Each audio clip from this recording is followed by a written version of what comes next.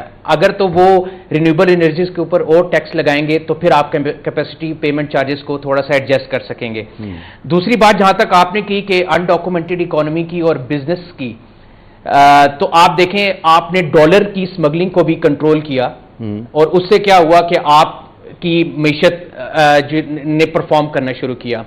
اب اسی طرح اگر آپ ایک ریٹیل سیکٹر لیتے ہیں، گولڈ کا سیکٹر لے لیں، آپ گولڈ ان پاکستان اگر آپ کمپیریزن کریں لیگل ورسز انڈاکومنٹڈ اکانومی، تو گولڈ آپ کا جو 13% ہے وہ لیگل ہے، اور باقی جو ہے آپ کو نہیں پتا کہ وہ ابھی تک ڈاکومنٹ نہیں ہوا. اب پچھلے بجٹ میں انہوں نے کیا کیا، انہوں نے instead of taking retail outlets into the tax net, cash, بالکل cash in circulation more than 9.4 trillion rupees ہے، which is 30% of the total money supply of the State Bank of Pakistan. اور آپ کا جو 53% آف دا پاپولیشن ہے وہ ان banked ہے اس time. تو اگر آپ ان کو نیٹ میں نہیں لائیں گے، اور پچھلے بجٹ میں انہوں نے جو میں بات کر رہا تھا کہ انہوں نے G S T hike the for P O S retailers 15% سے 18%، بجائے کہ آپ جو انڈاکومنٹڈ گولڈ ہے اس کو آپ نیٹ میں لے کے آئیں، اور جو ریٹیلرز جو ٹیکس نیٹ میں نہیں ہیں ان کی ٹیکس بیس کو بڑھائیں. آپ نے سیلڈ کلاس کے اوپر اور ٹیکس ڈال دیا. اب آپ کا جو ایگریکلچر، ہم ایگریکلچر آپ نے گولڈ کی جب بات کی، یعنی کون سا پاکستانی ہے جو یہ نہیں جانتا کہ وہ گولڈ خریدنے جاتا ہے، کیش پہ گولڈ لیتا ہے، اور اس کا کوئی ریکارڈ ہوتا ہی نہیں ہے. تو یہ ہر پاکستانی، یہ بڑے بڑے ہوتا ہی نہیں، یہ گورنمنٹ نہیں جانتی، بالکل جانتی ہے سر. کرنا کیوں نہیں چاہتے؟ دیکھیں اب یہ ایک سنہری موقع ہے گورنمنٹ کے پاس اس ٹائم. عوام کا بھی کانفیڈنس ہے پوسٹ وار، انٹرنیشنل لینڈرز کا بھی کانفیڈنس ہے، آپ کی جو فرینڈلی نیشنز ہیں ان کا بھی کانفیڈنس ہے گورنمنٹ کے اوپر، اور وی آر ورکنگ کولیکٹیولی. اب اس میں فیڈرل گورنمنٹ کے ساتھ ساتھ پروونشل گورنمنٹس کو بھی کام کرنے کی ضرورت ہے. اگر صوبے اس کے اوپر کام نہیں کریں گے تو خالی فیڈرل گورنمنٹ اس کے اوپر کچھ نہیں کر سکتی. تو جب سے 18ویں ترمیم ہوئی ہے، اس کے بعد NFC ایوارڈ ہوا ہمارے ملک کے اندر، تو ہم نے صوبوں کو زیادہ اختیارات دیے گئے. تو اس میں کولیکٹیولی ہمیں ایک وزڈم لانے کی ضرورت ہے، اور ڈیجیٹلائز جو ہے نا، آپ ڈیجیٹلائزیشن کی طرف جانے کی ضرورت ہے، اور تاکہ روشن ڈیجیٹل اکاؤنٹ ہے جس طرح اس طرح کے اور اقدامات کیے جائیں. دیکھیں یہ تو طریقہ ہے نا کہ کیسے ہمیں ٹیکس کلیکٹ کرنا ہے. اب ایک چوری ہمارے سامنے ہو رہی ہے پاکستان کے ہر بڑے بازار میں، چھوٹے بازار میں. کون ہے جو گولڈ نہیں خریدتا ہوگا؟ شادی بیاہ تقریبات یہ وہ، تو کس کو یہ بات نہیں پتا ہے؟ سب کو پتا ہے. تو طریقہ تو کوئی بھی ہو سکتا ہے، لیکن ایک چیز سامنے ہو رہی ہے اور ہم اس کو نہیں پکڑ رہے. بالکل. تو اس میں بہتر یہ ہے کہ آپ گورننس کا جو ایشو ہے اس کے اوپر آپ اس کو کنٹرول کریں اور انفورسمنٹ کریں، اور اس کے اوپر سختی سے انتظامات کریں. اور اس کے اندر FTR کا بہت بڑا رول ہے. سر مجھے بریک کے لیے کہا جا رہا ہے، بریک یہیں سے گفتگو کو شروع کرتے ہیں. ایک بریک.